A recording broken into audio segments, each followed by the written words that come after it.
एक बार की बात है, गौतम बुद्ध अपने भिक्षुओं के साथ एक वृक्ष के नीचे विश्राम कर उस वृक्ष की छावा में बुद्ध अपने भिक्षुओं की जिज्ञासा दूर कर रहे थे। बुद्ध के सभी भिक्षु एक एक करके उनसे प्रश्न पूछ रहे थे और बुद्ध सभी का उत्तर दे रहे थे। उनमें से बहुत से भिक्षु ऐसे भी थे जो कुछ समय पहले ही संघ से जुड़े थे। इसके कारण उस सब में ये समझ नहीं पैदा हुई थी कि वे गौतम बुद्ध के प्रवचन को समझ सके। दोस्तों, वीडियो में आगे बढ़ने से पहले मैं आपसे रिक्वेस्ट करूंगी कि अगर आप चैनल पर नए हैं तो चैनल को सब्सक्राइब कर लीजिए और बेल आइकन भी प्रेस कर लीजिए ताकि भविष्य में आने वाली हर वीडियो का अपडेट सबसे पहले आप तक पहुंचे। तो चलिए बढ़ते हैं वीडियो की ओर। गर्मियों का समय था और सूरज अपने चरम पर था और चारों तरफ धूप ही, लेकिन उस वृक्ष के कारण बुद्ध और उनके शिष्य आराम से छाव में बैठे हुए। इतने में ही गौतम बुद्ध के एक शिष्य की नजर एक बूढ़े व्यक्ति पर पड़ती है। वृक्ष के पास से गुजर रहे थे। वह भिक्षु उस बूढ़े व्यक्ति को देखकर अचानक से हंसने लगता है। उस बूढ़े व्यक्ति की उम्र ज्यादा हो गई थी, जिसके कारण उसकी कमर मुड़ गई थी। उस बूढ़े व्यक्ति के हाथ में एक डंडा था, जिसका सहारा लेकर वो बूढ़ा व्यक्ति अपनी मंजिल तक पहुंचने का प्रयास कर रहे थे। उस बूढ़े व्यक्ति का शरीर केवल हड्डियों का ढांचा था। अपने भिक्षु को हंसते देख बुद्ध उससे कहते हैं कि मेरे प्रिय भिक्षु, कृपया करके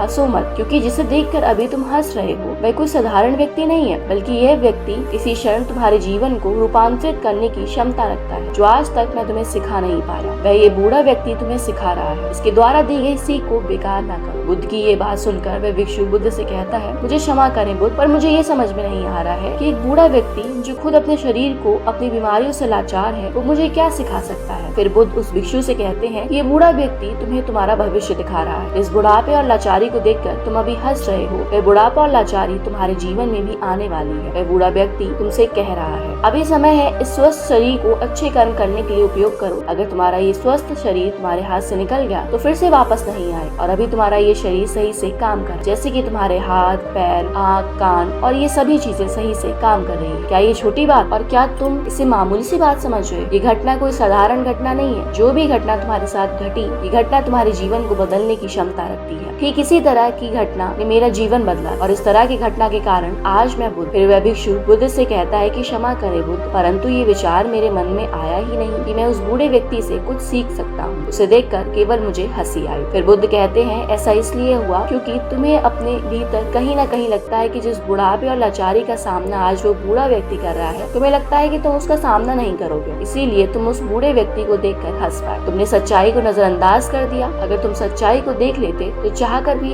अपनी आंखों के आंसू को नहीं रोक पाते, परंतु तुमने वे सत्य को अनदेखा कर दिया और तुम बहुत बड़ी संभावना से चूक गए। बुद्ध की ये बात सुनकर वह भिक्षु बुद्ध से क्षमा मांगता है और ये निश्चित करता है कि वह अपने स्वास्थ्य का उपयोग अहंकार को बढ़ाने में नहीं, बल्कि परम सत्य को पाने में करेगा। दोस्तों, आप में से जो कोई भी ये वीडियो देख रहा है, हो सकता है कि आप बड़ी बड़ी समस्याओं में हो, या हो सकता है कि आप परेशानियों में हो, लेकिन फिर भी एक बात को हमेशा ध्यान में रखना, जब तक आपका स्वास्थ्य ठीक है तब तक आप किसी भी बड़े से बड़े समस्या से बाहर आ सकते। दोस्तों, इसीलिए बुद्ध ने कहा है कि हमारा स्वास्थ्य हमारा सबसे बड़ा उपहार है जो हमें इस सृष्टि से मिला हुआ है, इसीलिए इसका उपयोग सही से करें। थैंक्स फॉर वॉचिंग स्पिरिचुअल जिंदगी।